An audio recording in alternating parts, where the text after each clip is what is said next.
கர்த்தருடைய தூதனானவர் ஒரு முட்செடியின் நடுவிலிருந்து உண்டான அக்கினி ஜுவாலையிலே நின்று அவனுக்கு தரிசனமானார். அப்பொழுது அவன் உற்று பார்த்தான். முட்செடி அக்கினியால் ஜுவாலித்து எரிந்தும் அது வெந்து போகாமல் இருந்தது. அப்பொழுது மோசே, இந்த முட்செடி வெந்து போகாதிருக்கிறது என்ன? நான் கிட்ட போய் இந்த அற்புத காட்சியை பார்ப்பேன் என்றான். அவன் பார்க்கும்படி கிட்ட வருகிறதை கர்த்தர் கண்டார். முட்செடியின் நடுவிலிருந்து தேவன் அவனை நோக்கி, மோசே மோசே என்று கூப்பிட்டார். முட்செடியில் தரிசனம் கொடுக்கிறது யாரு? யாத்திராகமம் 3ஆம் அதிகாரம் 2ஆம் வசனத்தில் பார்க்கிறோம். கர்த்தருடைய தூதனானவர் முள்செடியின் நடுவில் மோசேயை நோக்கி மோசேயை கூப்பிடுகிறார். மோசே இதை பார்க்கும்படி கிட்டே வருகிறதை கர்த்தர் கண்டார்.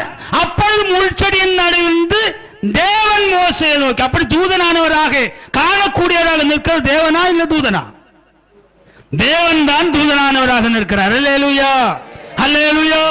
காணக்கூடாதவர் காணக்கூடியவராக இருக்கிறார்.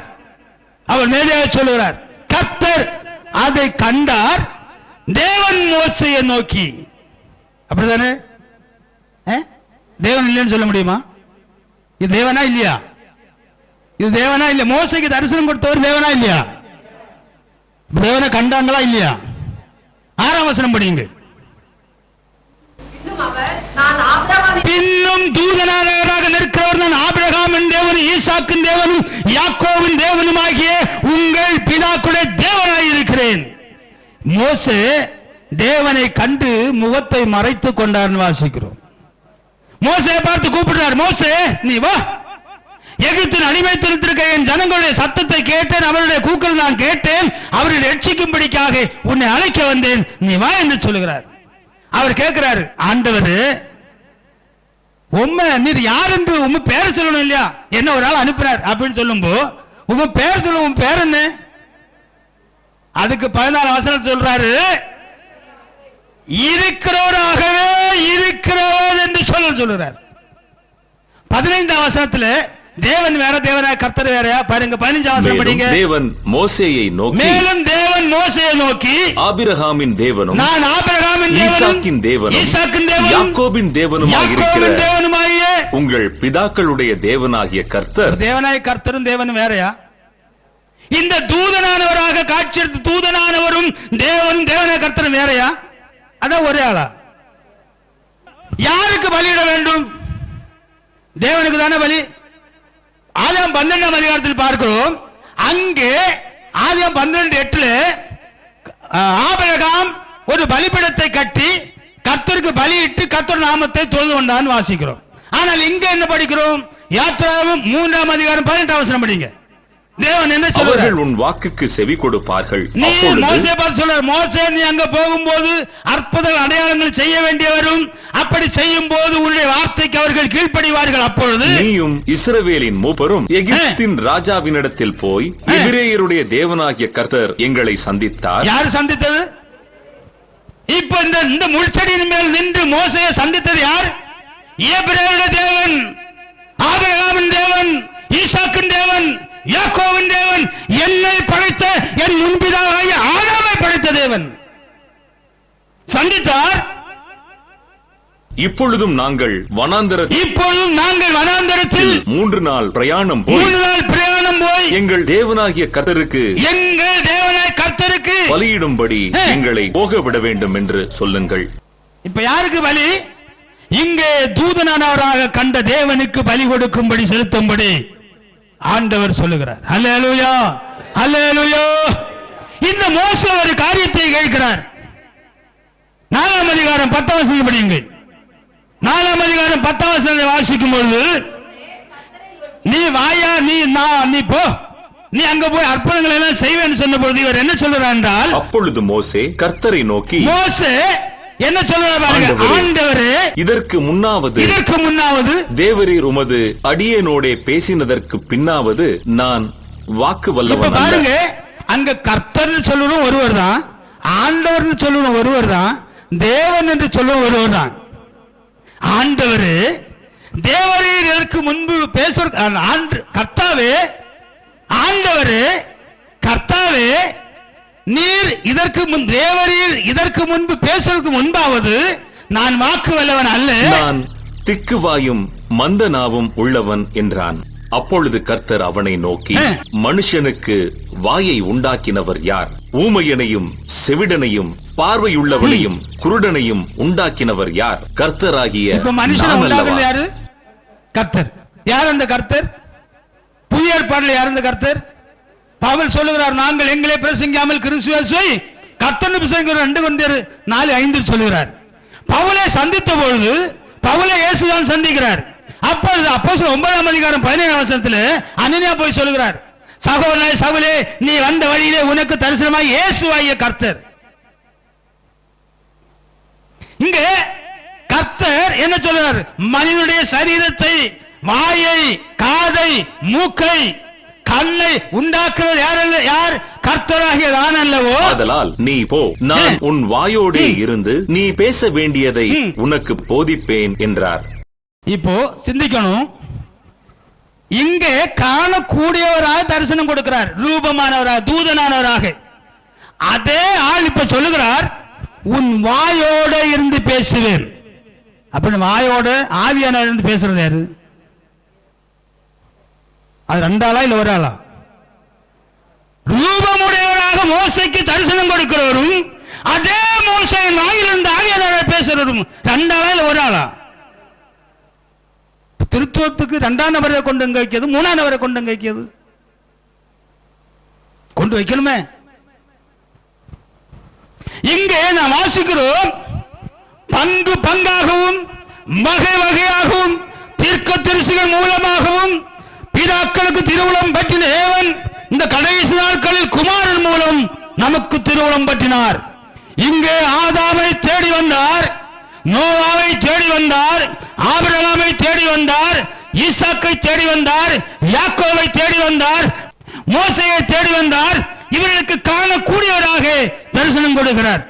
பின்பு யோசுவாவை பார்த்து, இந்த மோசையை பார்த்து ஒரு காரியம் சொல்லுகிறார். உபாகமம் 31ஆம் அதிகாரம் 14ஆம் வசனத்தில் இந்த மோசையை பார்த்து சொல்லுகிறார், நீ மரிக்கும் காலம் சமீபமாகிவிட்டது.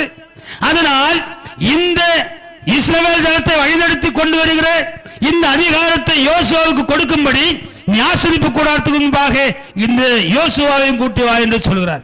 23ஆம் வசனத்தை வாசிக்கும் போது யோசுவாவை பார்த்து சொல்லுகிறார், நான் மோசையோடு இருந்தது போல உன்னோடு இருப்பேன், நீ இஸ்ரவேல் ஜனத்தை வழிநடத்தி கொண்டு போயாக என்று. யோசுவாவின் புத்தகம் 1ஆம் அதிகாரம் 5 முதல் 9 வரை பார்க்கும்போது சொல்லுகிறார், நீ யோசுவாவே, நீ தான் இந்த இஸ்ரவேல் ஜனத்தை வழிநடத்தி கொண்டு போய் அந்த தேசத்தை பங்கிட்டு கொடுப்பாய். இங்கு பேதுரு மூலம் இல்லாமல் தேசத்தை பங்கு வைக்க யாரால முடியாது. இயேசு கிறிஸ்துவின் சாணத்தில், அந்த மோசேயின் சாணத்தில் இயேசு கிறிஸ்து வந்தார். இந்த மோசே யோசுவா மூலம் தேசத்தை பங்கு வைத்தது போல இயேசு கிறிஸ்துவின் சாணத்தில் தீர்க்கதரிசி, என்னை போல தீர்க்கதரிசி தேவன் நாட்கள் எழும்ப பண்ணுவார் சொன்னார். அதன்படி தீர்க்கதரிசியாக வந்தார். இந்த ஜனங்களை, காணாமல் போன ஆடுகளை தேடி பேதுருவில் ஒப்பு கொடுத்தார். இந்த பேதுரு மூலம் இல்லாம பரலோக ராஜ்யத்தை கனி காண ஒரு மனிதனால முடியாது. அங்க டீப்பா போறது முடியாது, சப்ஜெக்ட் டைம் இல்ல. இப்பொழுது இந்த யோசுவா மூலம் தேசத்துக்கு ஜனங்கள் வருகிறது. யோசுவாவின் புத்தகத்தில் தேசத்தை சீட்டு போட்டு பங்கு வைத்து எல்லாரும் கொடுக்கிறார்கள். ஆனால் இந்த யோசுவா மரிக்கிறார். நியாயாதிபதி புத்தகத்தில் 2ஆம் அதிகாரம் 8 முதல் படியுங்கள். நியாயாதிபதி புத்தகம் 2ஆம் அதிகாரம் 8 படிக்கும் போது, நூனின் குமாரனாகிய யோசுவா என்னும் கர்த்தரின் ஊழியக்காரன் 110 வயதுள்ளவனாய் மரணம் அடைந்தான்.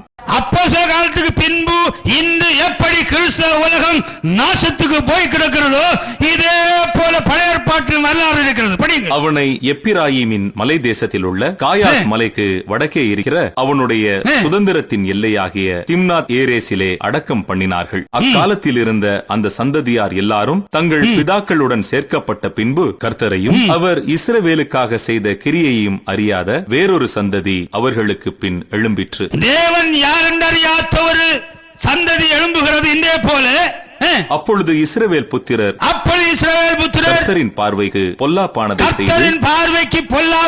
செய்து பாகால்களை சேவித்து தங்கள் பிதாக்களை எகிப்து தேசத்திலிருந்து புறப்பட பண்ணின அவர்களுடைய தேவனாகிய கர்த்தரை விட்டு தங்களை சுற்றிலும் இருக்கிற ஜனங்களுடைய தேவர்களாகிய அந்நிய தேவர்களை பின்பற்றி அவர்களுக்கு அறிந்திருந்த தேவனாய் அவர்களை வழிநடத்தி காத்து சட்டம் கொடுத்து பிரமாணம் கொடுத்து காப்பாற்றி வந்த தேவனை விட்டுவிட்டு தேவர்களை பிடித்துக் கொண்டார்கள்.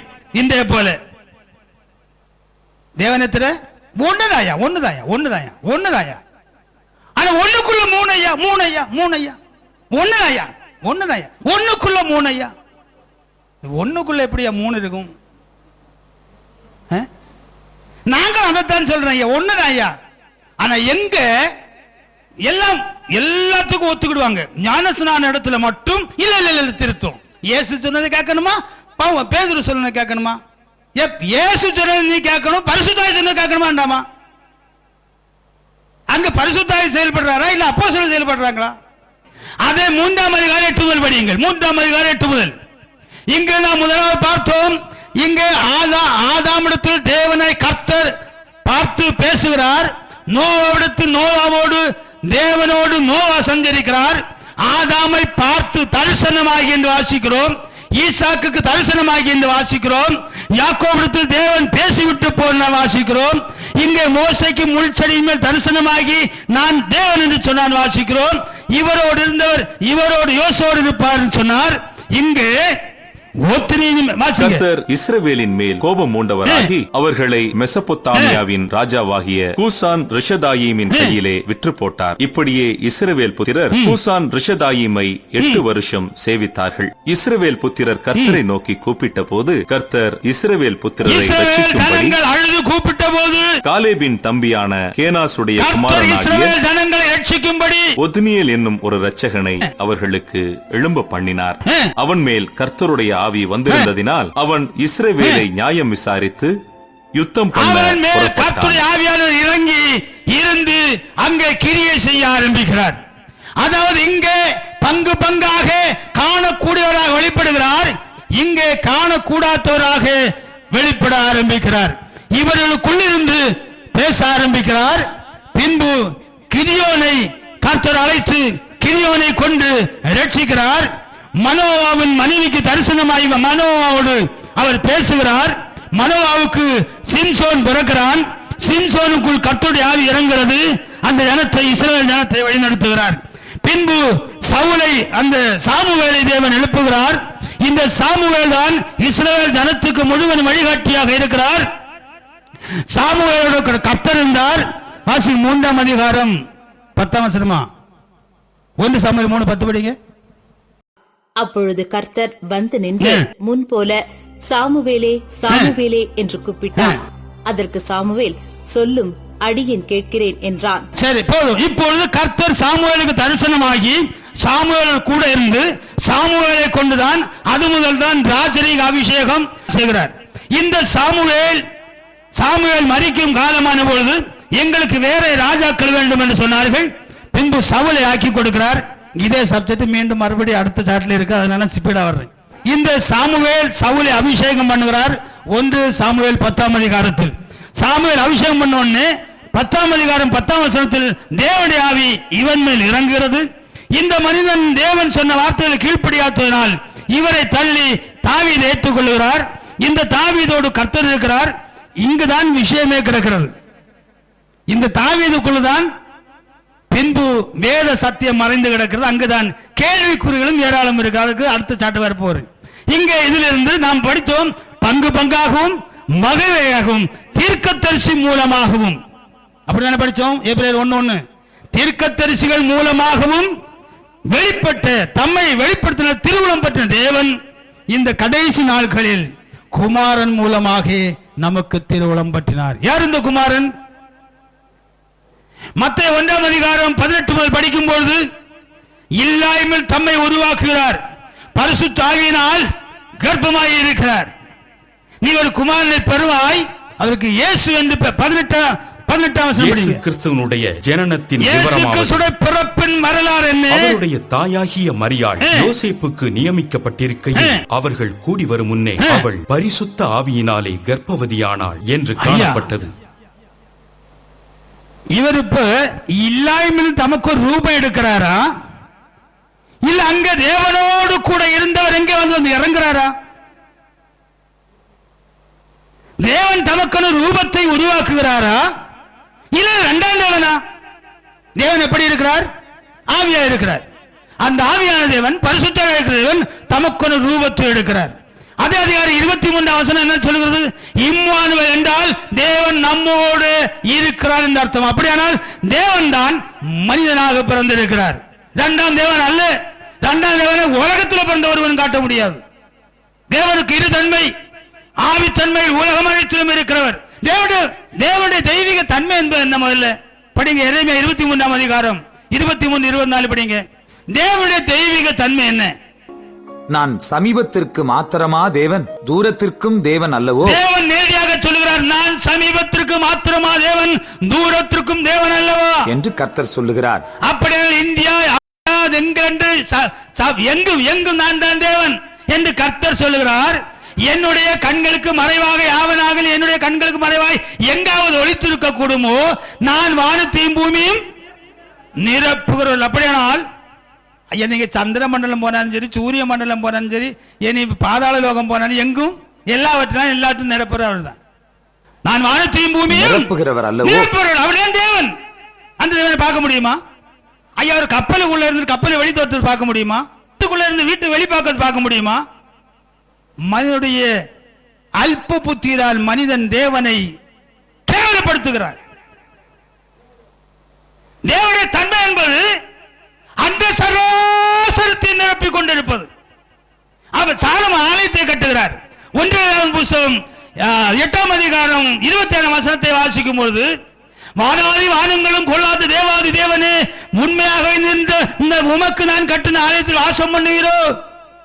ஏசாயா 66:1 அவர் சொல்லுகிறார், வானம் சிங்காசனம் பூமி பாதப்படியாக இருக்கிற நான் நீ கட்டின ஆலயத்தில் வாசம் பண்ண முடியுமோ? ஆனால் அவர் வாசம் பண்ணுகிறார்.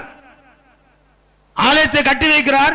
கேருபீன்கள் மத்திய அந்த உடன்படிக்கை பெட்டியை கொண்டு வைக்கிறார். 2 ராஜாவின் புத்தகத்தில் அதை செய்கிறார். 2 ராஜாவின் புத்தகம் 19ஆம் அதிகாரம் 14ஆம் வசனத்தை பார்த்தால், அந்த சனகரி வந்து எசேக்கியா ராஜாவிற்கு சொல்லுகிறார், நான் உங்களை எல்லாரும் அழித்து போடுகிறேன். அவரை கொண்டு போறார். அவன் கொடுத்த குறிப்பை வாங்கி கொண்டு வாசிக்கிறார். 2 ராஜாவின் புத்தகம் 19ஆம் அதிகாரம் 14 வாசிக்கும் பொழுது அவர் போய் சொல்லுகிறார், கேள்விகள் மத்தியில் வாசம் பண்ணுற எங்கள் தேவனாய கர்த்தாவே, நீர் ஒருவரே வானங்களையும் பூமி உண்டாக்குறவர். நீர் அதை வாசிங்க. கர்த்தரை நோக்கி, எங்க வானம் பூமியும் கொள்ளாத வானம் சிங்காசனம் பூமி பாதப்படியா இருக்கிற அந்த தேவாதி தேவன் இப்ப எங்க இருக்கிறார்? உடன்படிக்கை பெட்டிக்குள்ள இருக்கிறார். இவர் வாங்கி கொண்டு அங்க போய் என்ன கேட்கிறார்? வாசிங்க. கேருபீன்களின் மத்தியில் வாசம் பண்ணுகிற இஸ்ரவேலின் தேவனாகிய கர்த்தாவே, ஒருவரே பூமியின் ராஜ்யங்களுக்கெல்லாம் தேவனானவர். ஒருவரே பூமியின் ராஜ்யங்களுக்கெல்லாம் ராஜாவாய் இருக்கிறீர். நீர் வானத்தையும் பூமியையும் உண்டாக்கினீர். உடன்படிக்கை பெட்டிக்குள்ள வானத்தையும் பூமியையும் உண்டாக்கினீர். கர்த்தாவே, உமது செவியை சாய்த்து கேளும். உம்முடைய செவியை சாய்த்து கேளும். கர்த்தாவே, கர்த்தாவே, உமது கண்களை திறந்து பாரும். உம்முடைய கண்களை திறந்து கேளும். சனகரிப் 35ஆம் வசனத்திலே 185,000 பேரை அவர் சங்கரிக்கிறார். தேவனுடைய செயலை நாம் அறிய வேண்டும். அல்லேலூயா, அல்லேலூயா. அவனுமாக இந்த தீர்க்கதரிசிகளுக்கெல்லாம் செயல்படுகிறார். அவர்தான் இங்கே மனிதனாக உருவெடுத்து தேவன் தான் மாம்சப்பட்டார் என்று சொல்கிறது. இந்த மனிதனை வந்தவர் யார்? 1 தீமோத்தேயு 3:16 படியுங்கள். தேவனுடைய உள்ளத்தில் இருக்கிற ரகசியங்களை கொண்டு வருகிற, தேவனுடைய ஆலோசனை ரகசியங்களை கொண்டு வருகிற பவுல் என்ன சொல்கிறார்? 1 தீமோத்தேயு 3:16 தேவ பக்திக்குரிய ரகசியம் யாவரும் ஒப்புக்கொள்கிறபடியே மகா மேன்மையுள்ளது. தேவன் மாம்சத்திலே வெளிப்பட்டார். 2ஆம் தேவன் மாம்சம் வெளிப்பட்டார் சொல்லியிருக்கா? எத்தனை தேவன் உண்டு? தேவன் மாம்சத்தில் வெளிப்பட்டார். நீதியுள்ளவர் என்று விளங்கப்பட்டார். தேவ தூதர்களால் காணப்பட்டார். இவர்தான், அதாவது அந்த லூக்கா 2ஆம் அதிகாரத்தில் நீங்கள் பார்த்தீர்கள், தேவதூதர்கள் அந்த இடத்தில் வந்து இவரை ஆராதித்து விட்டு போகிறார்கள். தேவதூதர்கள் காணப்பட்டார், புறஜாதிகளிடத்தில் பிரசங்கிக்கப்பட்டார், புறஜாதிகளிடத்தில் அவர் பிரசங்கித்தார், உலகத்திலே விசுவாசிக்கப்பட்டார், உலகத்திலே விசுவாசிக்கப்பட்டார், மகிமையிலே ஏறெடுத்துக் கொள்ளப்பட்டார். மகிமையிலே ஏறெடுத்துக் கொள்ளப்பட்டார். தேவ பக்தியின் ரகசியம் என்ன? தேவன் மாம்சத்திலே, இந்த மாம்சத்தில் வெளிப்பட்டவர் யார்? ரோமர் 9:5 படியுங்கள். ரோமர் 9:5 படித்தால் மாம்சத்தின்படி கிறிஸ்து அவர்களில் பிறந்தாரு, இவர் என்னென்றைக்கும் சோதரிக்கப்பட்ட, என்னென்றைக்கு அத்தனை பேரும் சோத்திரம் செய்ய வேண்டிய சர்வத்திற்கு மேலான தேவன் என்று வேதம் சொல்லுகிறது. அல்லேலூயா, அல்லேலூயா, அல்லேலூயா. ஆக இங்கே மனிதனாக வெளிப்பட்டவர் யார்? தேவன். பங்கு பங்காகவும் எபிரேயர் 1:1 படிங்க. பூர்வ காலங்களில் பங்கு பங்காகவும் பங்கு பங்காகவும் வகை வகையாகவும் பங்கு பங்காகவும் வகை வகையாகவும் தீர்க்கதரிசிகள் மூலமாகவும் பிதாக்களுக்கு திருவுளம் பற்றினது. இங்கு நம்முடைய முன்பிதாக்களுக்கு திருவுளம் பற்றின தேவன் தான் இந்த கடைசி நாட்களில் குமாரன் மூலமாய், மரியாள் மூலம் ஒரு சரீரத்தில் அவர்தான் குமாரன் மூலமாய் நமக்கு திருவுளம் பற்றினார். இவரை சர்வத்துக்கும் சுதந்திரவாளியாக நியமித்தார். இவர்தான் சர்வத்திற்கும் சுதந்திரவாளி. அல்லேலூயா, அல்லேலூயா, அல்லேலூயா. இங்கு வெளிப்பட்ட தேவன் ஒரு தேவனும், தீர்க்கதரிசிகளுக்கு வெளிப்பட்ட தேவன் ஒரு தேவனும், இங்கு வெளிப்பட்ட தேவன் ஒரு தேவன் அல்ல. பங்கு பங்காகவும் வகை வகையாகவும் பிதாக்களுக்கு, அதாவது ஆபிரகாம், ஈசாக்கு, யாக்கோவுக்கு யார் தரிசனம் கொடுத்தாரோ, தீர்க்கதரிசிகள் மூலம் யார் பேசினாரோ, அவர்தான் இந்த கடைசி நாட்களில் நமக்கு திருவுளம் பற்றினார். அல்ல அப்போஸ்தலர் திருவுளம் பற்றினார். அல்லேலூயா, அல்லேலூயா. 2ஆம் தேவனையோ 3ஆம் தேவனையோ கொண்டு வந்து வைக்க உலகத்தில் பிறந்த ஒருவராலே முடியாது. சவுல் இந்த ஜனங்களை ஆளுகை செய்து வருகிறார். இந்த சவுலிடத்திலிருந்து தாவீதுக்கு ஆளுகை எடுக்கிறது. இந்த தாவீதுக்கு ஒரு நித்திய வாக்குத்தத்தத்தை கொடுத்திருக்கிறார். இந்த வாக்குத்தத்தத்தில் தான் இந்த அநேகர் இடறி போகிறார்கள். அதை குறித்து தான் பார்க்க போகிறோம். இது நியாயவின் காலம். ஒத்திரியின் மேல் கர்த்தருடைய ஆவியானவர் இறங்குகிறார், இந்த ஜனத்தை வழிநடத்துகிறார். வசனம் தேவைப்பட்டவங்க குறித்து எடுத்துக்கலாம். யெகூத்தின் மேல் கர்த்தருடைய ஆவியானவர் இறங்குகிறார், ஜனத்தை வழிநடத்துகிறார். சம்கார் மேல் கர்த்தருடைய ஆவியானவர் இறங்கி இந்த ஜனத்தை வழிநடத்துகிறார். தெபோராள் மூலம் ஜனத்தை வழிநடத்தப்படுகிறது. கிரியோன் மூலம் கர்த்தர் கிரியை செய்கிறார். தோலா மூலம் கர்த்தர் கிரியை செய்கிறார். யாபீர் மூலம், இதெல்லாம் நியாயாதிபதிகள் கிரியை செய்கிறார். பின்பு எத்தாவை கொண்டு கிரியை செய்கிறார். இப்சானை கொண்டு கிரியை செய்கிறார். ஏலோனை கொண்டு கிரியை செய்கிறார். அத்தோனை கொண்டு கிரியை செய்கிறார். சிம்சோனை கொண்டு கிரியை செய்கிறார். ஏலியை கொண்டு கிரியை செய்கிறார். சாமுவேலை கொண்டு கிரியை செய்கிறார். சவுலை கொண்டு கிரியை செய்கிறார். இந்த சவுல் ராஜா தேவன் சொன்னதை கேட்காத நிமித்தம் என்ன என்றால், இந்த தாவீதுக்கு ஆளுகை வருகிறது. இப்போது இஸ்ரவேல் ஜனங்களுடைய மொத்த ராஜா யார் என்றால், ஆளுகை இஸ்ரவேல் ஜனங்களுடைய ஆளுகை யாருடைய கையில் கிடக்கிறது என்றால், தாவீது ராஜாவின் கையில் கிடக்கிறது. அல்லேலூயா, அல்லேலூயா. இப்பொழுது இஸ்ரவேல், சமத்த இஸ்ரவேலின் ஆளுகை அல்லது அவர்களை ஆளக்கூடிய ஆளுகை யாரிடத்தில் என்றால் இந்த தாவீதின் கையில். இந்த இஸ்ரவேல் ஜனங்களை ஆளுகை செய்து வந்தது யார்? 1 சாமுவேல் புத்தகம் 8ஆம் அதிகாரம். எங்களை நியாயம் விசாரிக்க ஒரு ராஜா வேண்டும் என்று அவர்கள் சொன்ன வார்த்தை சாமுவேல் சொன்ன பொழுது சாமுவேலுக்கு தகாததாய் காணப்பட்டது. அது சாமுவேலுக்கு தகாததாய் காணப்பட்டது. ஆகையால் சாமுவேல் கர்த்தரை நோக்கி விண்ணப்பம் பண்ணினார். அப்பொழுது கர்த்தர் சாமுவேலை நோக்கி, ஜனங்கள் உன்னிடத்தில் சொல்வதெல்லாவற்றிலும் அவர்கள் சொல்லை கேள். அவர்கள் உன்னை தள்ளவில்லை, நான் அவர்களை ஆளாதபடிக்கு என்னைத்தான் தள்ளினார்கள் சொன்னார். அப்படியானால் இஸ்ரவேல் ஜனங்களை அதுவரை ஆளுகை செய்து வருவது யார்? அந்த மோசையோடு கர்த்தர் இருந்து ஆளுகை செய்கிறார். யோசுவோடு கர்த்தர் இருந்து ஆளுகை செய்கிறார். பின்பு இந்த நியாயாதிபதிகளோடு கூட இருந்து கர்த்தர் இந்த ஜனங்களை ஆளுகை செய்து வருகிறார். இந்த சாமுவேல் இப்படி சொன்னதை கேட்ட உடனே அவருக்கு வேதனையாகிறது. அந்த வேளையில் கழுதை தேடி ஒருவனை வர சொல்லுகிறார், வர செய்கிறார். கழுதை தேடி வந்தவனை ராஜாவாக்கி அவனை அபிஷேகிக்கிறார். 1 சாமுவேல் 10ஆம் அதிகாரம் 1ஆம் வசனத்தில் சாமுவேல் தைல கொம்பை எடுத்து அவன் மேல் அபிஷேகித்து, இஸ்ரவேல் ஜனத்தின் மேல் உன்னை அதிபதியாக கர்த்தர் ஆக்கினார் சொல்கிறார். 6ஆம் வசனத்தில் கர்த்தருடைய ஆவியானவர் உண்மையில் இறங்குவார் சொன்னார். ஆனால் 10ஆம் வசனத்தில் இந்த சவுலின் மேல் தேவனுடைய ஆவி இறங்குறது, அவன் தீர்க்க தரிசனம் பேசுகிறான் வாசிக்கிறோம். ஆனால் 15ஆம் அதிகாரத்தில் தேவன் சொன்ன வார்த்தைகளை சவுல் கேட்காத நிமித்தம் இந்த சவுலுடைய ஆளுகை மாறுகிறது. இந்த ஆளுகை யாருக்கு வருகிறது? தாவீதுக்கு வருகிறது. 1 சாமுவேல் புத்தகம் 16ஆம் அதிகாரம் 13ஆம் வசனத்தில் இந்த அப்பொழுது சாமுவேல் தைல கொம்பை எடுத்து அவனை அவன் சகோதரர் நடுவிலே அபிஷேகம் பண்ணினான். அந்நாள் முதற்கொண்டு கர்த்தருடைய ஆவியானவர் தாவீதின் மேல் வந்து இறங்கி இருந்தார். இப்போ கர்த்தருடைய ஆவியானவர் எங்கே இருக்கிறார்? தாவீதின் மேல் இருக்கிறார். இப்பொழுது தாவீது இருக்கிற சிங்காசனம் யாருடையது? 1 நாளாகமம் புத்தகம் 29-23 படியுங்கள். அப்படியே சாலமோன் தகப்பனாகிய தாவீதின் ஸ்தானத்திலே கர்த்தருடைய சிங்காசனத்தில் ராஜாவாய் வீற்றிருந்து பாக்கியசாலியாய் இருந்தான். அப்படியானால் அந்த சிங்காசனம் யாருடைய சிங்காசனம்? கர்த்தருடைய சிங்காசனம். இப்ப இந்த தாவீது என்ன செய்கிறார் என்றால், இந்த இவர்களுக்கு வாக்குத்தத்தம் என்ன? கானான் தேசம். ஆனால் கானான் தேசம் சொந்தமாகவில்லை. இந்த தாவீதின் காலத்தில் தான் கானான் தேசம் பரிபூர்ணமாக சொந்தமாகிறது. அதற்கு தலைஸ்தானம் தான் சீயோன். அல்லேலூயா, அல்லேலூயா. இந்த 2 சாமுவேல் 5ஆம் அதிகாரம், 2 சாமுவேல் 5ஆம் அதிகாரத்தில் 7ஆம் வசனம். ஆனாலும் தாவீது சீயோன் கோட்டையை பிடித்தார். ஆனாலும் தாவீது சீயோன் கோட்டையை பிடித்தார். அது தாவீதின் நகரமாயிற்று. 9:10. அந்த கோட்டையிலே தாவீது வாசம் பண்ணி அதற்கு தாவீதின் நகரம் என்று பெயரிட்டு மில்லோ என்னும் ஸ்தலம் துவக்கி உட்புறம் மட்டும் சுற்றிலும் இருக்கிற மதிலை கட்டினான். தாவீது நாளுக்கு நாள் விருத்தியடைந்தான். சேனைகளின் தேவனாகிய கர்த்தர் அவனோடே கூட இருந்தார். அல்லேலூயா, அல்லேலூயா.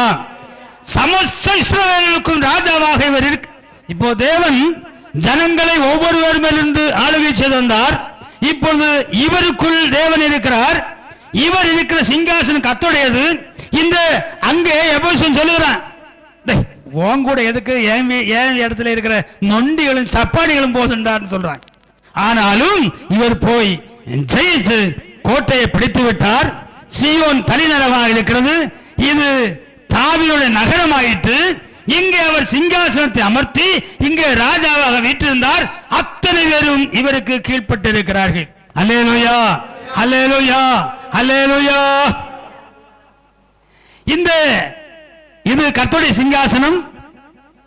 இவர் யாருடைய யுத்தத்தை செய்கிறார்? 1 சாமுவேல் புத்தகம் 25ஆம் அதிகாரத்தை வாருங்கள்.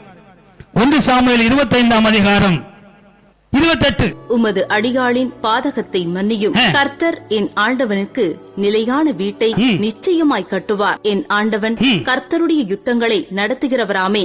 அப்படியே கர்த்தருடைய யுத்தத்தை செய்கிறது யாரு? தாவீது செய்கிறார். அல்லேலூயா, அல்லேலூயா.